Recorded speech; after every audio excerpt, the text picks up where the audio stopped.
अपवित्रः पवित्रो वा सर्वावस्थां गतोऽपि वा यः स्मरेत् पुण्डरीकाक्षं सवायाभ्यंतरः शुचि।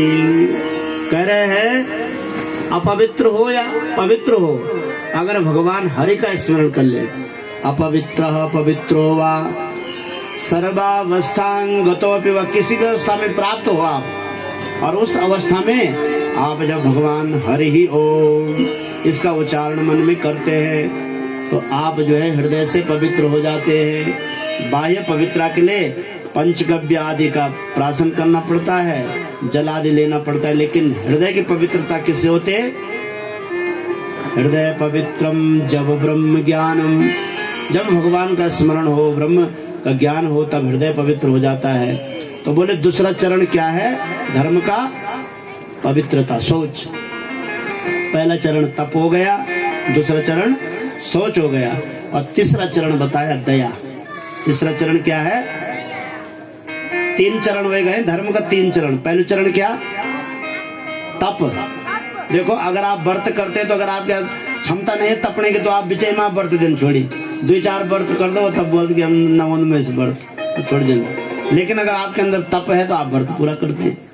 तो उस तप रूपी चरण ने आपकी तपस्या को पूर्ण करने में, व्रत को पूर्ण करने में धर्म की सहायता की है। पहला चरण है तप, और दूसरा चरण क्या है? पवित्रता है। पवित्रता में भी धर्म रहता है, जहाँ पवित्र है वहाँ धर्म है। और तीसरा चरण क्या है? तीसरा चरण है दया। अगर दया न हो ना, मनुष्य निर्दय आदमी कोई धर्म कर ही नहीं सकता है। दया है, दया धर्म का मूल है। धर्म का मूल क्या है? दया धर्म का मूल है। पाप मूल अभिमान, अभिमान माने शरीर की पुष्टि। भाई निर्दय हम कब बनते हैं? दूसरे को कब मारते हैं? हम अपने शरीर की पुष्टि के लिए, जब हमारे अंदर अहंकार है। दया धर्म का मूल है, और उस दया को नष्ट किसने किया? पाप मूल अभिमान। अभिमान ने दया रूपी चरण को भी नष्ट कर दिया। तो बोला कलयुग में तीनों चरण नष्ट हो चुके हैं, एक चरण बचा हुआ है, वह चौथा चरण है दान। चौथा चरण कौन है? इसीलिए देख रहे हैं आप कलयुग में धर्म किस पर टिका हुआ है? दान पर टिका हुआ है। पूरे देश में जो है आज राम मंदिर के लिए इतना दान आ गया कि महाराज बता रहे हैं कि इतना धन हो गया कि कई सालों तक अगर वहाँ खर्चा होते रहेगा तभी भी वो जो है खत्म होने वाला नहीं। दान होगी, ऐसे से दान भी रहे। एक ने जो मुख्य उसका जो पूजक बना यज्ञ का, उसने सारी प्रॉपर्टी बेच दी, अपनी घर द्वार सब कुछ बेच करके वो मुख्य जजमान बनने के लिए, राम मंदिर का मुख्य जजमान बनने। इसलिए दान में कहा दानम तो वीरता है। वह दान में भी वीरता का लक्षण होता है। जो दानी होता है ना वो बड़ा वीर होता है। अपने जेब का निकाल करके दूसरे को देना सरल बात थोड़ी नहीं होता है कि नहीं होता है। दान वही व्यक्ति कर सकता है, और कलयुग में दान पे ही धर्म टिका हुआ है। बड़े बड़े धर्मशालाएं चल रहे हैं, बड़े बड़े वृद्धाश्रम चल रहे हैं, बड़े बड़े कथाएं हो रही है, एक एक कथा करोड़ों में हो रही है। किसके बल पे हो रही है? दान रूपी चरण के बल पे। दान, अगर दान की भावना, अगर आप लोगों के अंदर दान की भावना नहीं होती, सब लोग धन इकट्ठा करके इतना दिव्य यज्ञ कर रहे हैं। दान के ही प्रभाव से कलिकाल में यज्ञ की वृद्धि हो रही है। ये चौथा चरण बचा हुआ है।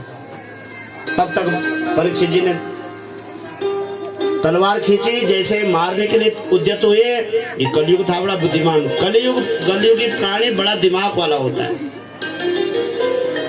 इसने कहा इस राजा से लड़ूंगा तो ये मुझे मार देगा, तो तुरंत अपना मुकुट उतारा और राजा के चरणों में रख दिया। राजा से कहा कि प्रभु मुझे क्षमा कर दीजिए। बोले तुमने क्षमा करने वाला कोई अपराध किया, कोई काम किया कि तुम्हें क्षमा कर दे? तुमने तो वृषभ देव के 3 पांव तोड़ दिए, तुम्हें अगर मैं क्षमा करूं तो मुझे पाप लगेगा।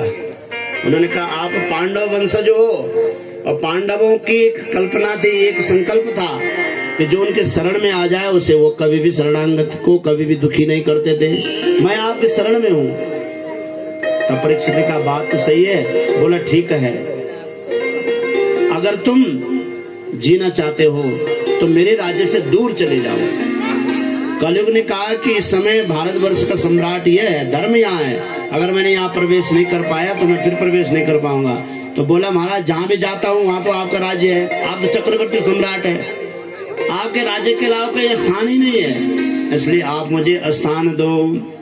अभ्यर्थिना तदा तस्मै स्थानानि कलये ददो द्यूतं पानं तथा सोनं यत्र धर्माश्चतुर्विधम्। तब कलयुग को स्थान दिए हैं, 4 स्थानों में आप निवास करो। बोले जहाँ जुआ खेला जाता हो वहाँ तुम निवास करो, जहाँ पर मदिरा पान होता हो वहाँ पर तुम निवास करो। द्यूतम पानम तथा सोनम, सोनम हिंसा, जहाँ पर हिंसा होती है वहाँ पर तुम निवास करो, और जहाँ पर जो है वैश्यावृत्ति होती हो वहाँ पर तुम निवास करो। यत्र धर्माश्चतुर्विधा, जहाँ पर 4 प्रकार से अधर्म रहता हो वहाँ पर तुम निवास करो। इसने कहा, कलयुग ने सोचा इस राजा के अंदर एक भी दुर्गुण नहीं है। तब तो महाराज इसने विचार किया कि कैसे राजा के राज्य में प्रवेश करूं। तो राजा से कहा कि महाराज आपने जितने भी स्थान मुझे दिए वो सब अपवित्र स्थान है, एक तो मुझे अच्छा स्थान दो। बोले क्यों दूं तुम्हें एक स्थान अच्छा? बोला मेरे अंदर एक गुण भी अच्छा है। बोले क्या गुण है तुम्हारे अंदर? देखो कलयुग का गुण समझ लो क्या है।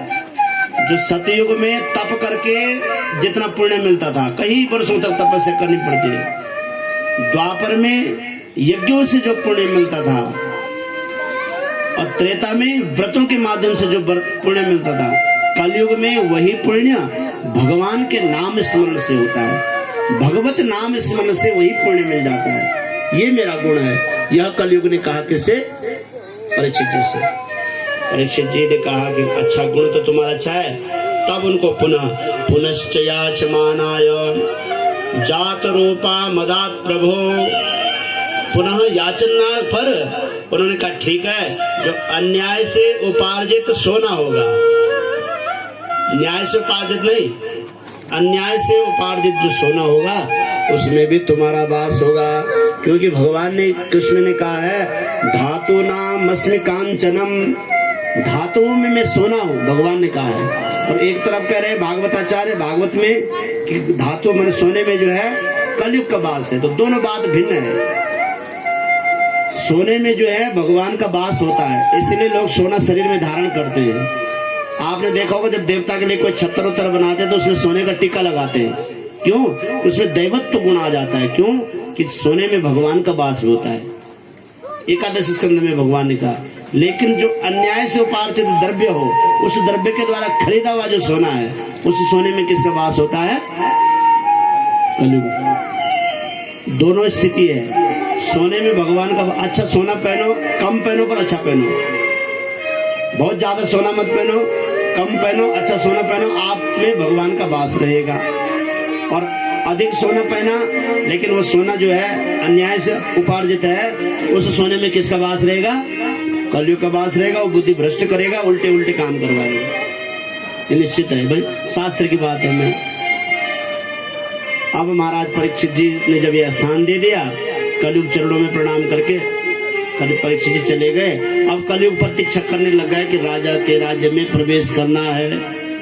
राजा धर्मनिष्ठता से अपना राज्य का पालन करा। विस्तार से कथा भागवत में है। देवी भागवत में तो इस